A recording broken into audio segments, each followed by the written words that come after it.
This is Algebra 2, Lesson 12.2, Amplitude and Vertical Shifts. So we're going to continue graphing sine and cosine functions, but we are going to do that by doing a little bit of stretching and a little bit of shifting. So amplitude basically means the height.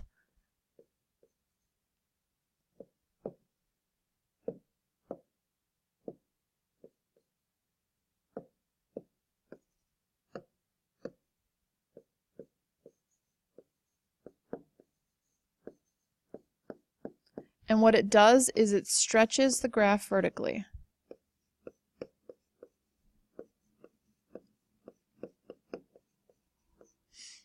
The way you could calculate it if you wanted to do it more of a formula, it's 1/2 times the maximum height minus the minimum height.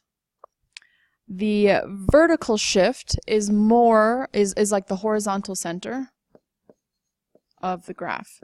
So if you're going to draw a line straight across, cutting that graph into two equal pieces, top and bottom, where would you draw that line? And really what you're doing is you're sliding the graph vertically.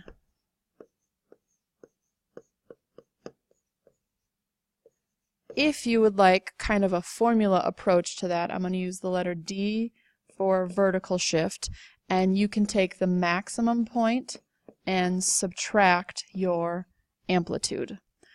Either way, when you are writing a sine or a cosine graph, your amplitude would go in the front, then you can have a sine or a cosine, and then your vertical shift would go at the back. And I want to just review really quick what we talked about in the previous section, where if you have a cosine graph, you would have at the center that C shape. If you have a negative cosine, that would be more of a U shape. It's going to continue obviously with the same curvy pattern. If you have a sine graph, it'll be more of an S in the middle, right through the center, and a negative sine will be more of a S but going down instead of going up. So that's what we talked about in the last lesson. We have how to transform these graphs vertically by either multiplying a number in front or adding a number in back.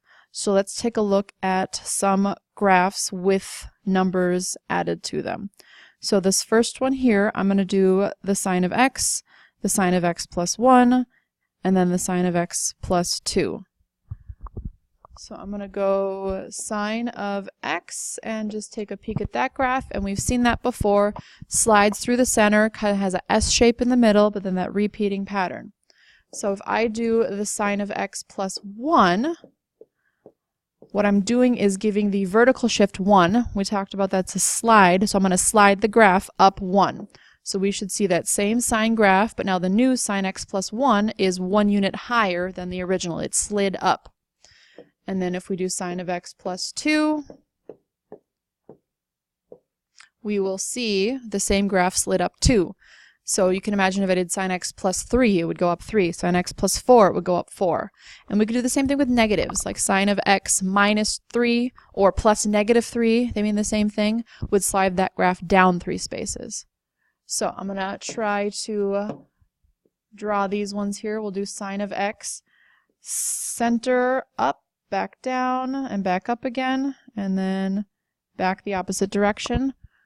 The next one was x plus 1. That one hit the graph 1 unit above the axis, up, down, and back up again, and then the opposite direction as well. And the last one started at 2 at the axis, and then went up, and then back the other direction. So all three of these graphs, if you notice in the center, has an S shape that goes up from its center point. Next set, let's do some cosine graphs. So it works the same whether you use sine or cosine. But just to see that original cosine graph, again, it has that C shape in the middle, or that hump in the middle. If I put the 2 in front, the amplitude is going to stretch the graph vertically. So now it gets taller at its tall points, but notice the zeros don't change. That's because 0 times a number is still 0. The original graph just went up to 1. Now my 2 cosine x goes up to 2. And hopefully we can predict before I even hit enter that 3 cosine x would go up to 3. So I'm going to try to sketch those ones as best as I can. We'll go with the regular old cosine x is at 1, and then obviously that pattern is going to be the same. And then down to 1, back up again. My 2 cosine x is going to be up at 2, but my zeros are the same. Sometimes I think adding those dots before I draw them helps me get smoother curves. And the last one, 3 cosine x would be 3 here, 0 doesn't change, negative 3 here.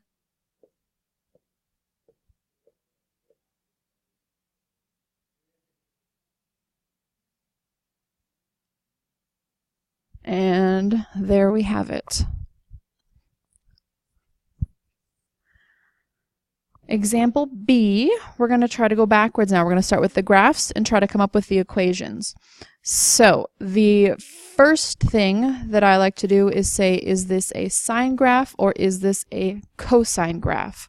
Now if I look in the center here, I see an S shape, not a C shape. So I know it's going to be a sine. But I also recognize that it's going down and not going up, so there's going to be a negative sign. Now I'm leaving a little bit of space here because if I have an amplitude, I'm going to fill it in there, and if I have a vertical shift, I'm going to fill it in there. If my amplitude ends up being 1, then I don't necessarily need that space, but I'm going to leave it just in case. So now we're going to get the amplitude was 1/2 of the maximum height, which is 4, minus the minimum height, which is 2. So 4 minus 2 is 2, half of 2 is 1. So I can put the 1 there. You can also leave that 1 off. It's like the invisible 1 in the front of any of our equations. Then I want the vertical shift, which is the max point. The maximum point was 4, minus the amplitude, which is 1. So my vertical shift is 3. Now I generally don't use the formulas. They're there for you, but I almost just look at the graph and say from here to here I can count, that's 2, and half of 2 is 1. And then from the top I can count down my amplitude to get to my middle, and that is my 3. So you can see from looking just at the graphs or from using those formulas, you should be able to get both values. If you have a graphing calculator, you can check your work. If you don't, then I have some that you can borrow if you need, but this is really just checking your work, so they're not really necessary. But we put in negative sine x plus 3, and I'm going to check to see if that picture looks like the graph that I was given, and it sure does. We got one left. First question is sine or cosine. I see a C, or technically U shape, at the center of my graph. So I know this is going to be a cosine function. And because it is a U shape, an upside down, right, it's going to be a negative in the front. Again, I'm leaving space for my amplitude and I'm leaving space for my vertical shift.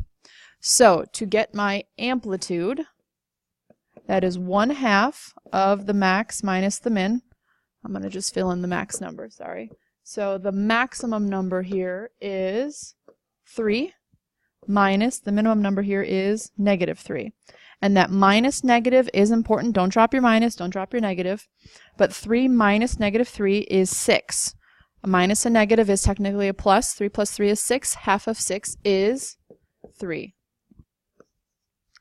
And then to find my vertical shift, I will take my max point minus my amplitude and that gives me 0. So at the back, I can write plus 0, but just like we can leave off an invisible 1 in the front, we can also leave off a plus 0 in the back. Adding 0 to an equation isn't going to do anything to it. If you like to have your value there just so that you can make sure you didn't skip anything, you can leave the plus 0. It's not going to be wrong, but you don't need it either. And then one last thing, let's check our work. So I'm going to go -3 cosine x.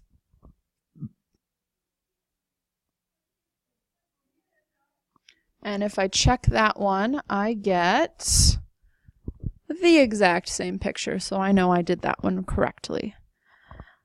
That is it for these notes. Good luck on these exercises, and let me know if you have any questions.